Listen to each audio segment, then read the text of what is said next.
Video ini, di pailing na mo kung anong action test at action. Oi! This is Nick. This is Jian. And this is Jackie.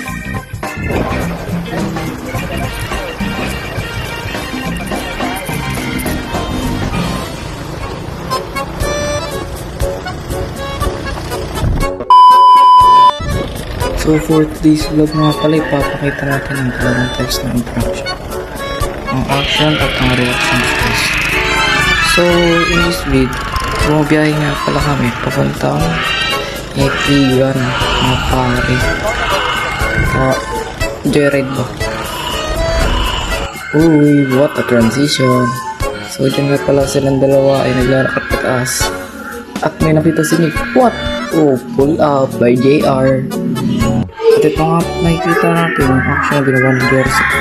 Dahil sa kanyang pagangat sa kanyang sarili at ang reaksyon ng Paul, ay nare-resist nito tumas ni JR kaya nalulala siya pataas.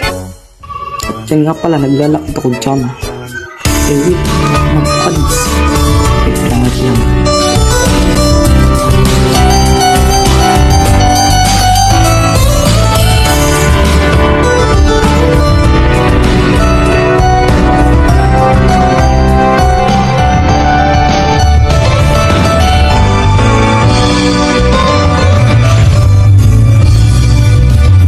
Yun, tapos na yung ads.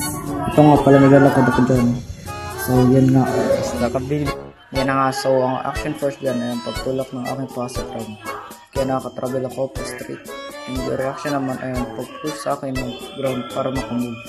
For today's video ngayon, ikan kaming nahiling uyang gapo siya pare. Kati ka mo. Piniplayan si JR. Ikan siya natripan, gusto niya mag-push up. Ay indaman sa kiya, oy. Panis baga o. Ang action force dyan ay ang pag-push ni JR sa cable. At ang reaction naman ay ang pagtulak sa kanya ng cable para makangat siya. Yun nga pala, habang naglalakad-lakad ako, wait lang, para may napapansin ako. Wait, sino ba yun? What? Wait lang. Oh, si Nick pala yan. Ang action first dyan ay ang pagtulak ni Nick sa pader. At ang reaction naman yung pagtulak sa kanya ng pader. Yay! Thanks for watching guys. Sana may natutunan kayo sa aming video.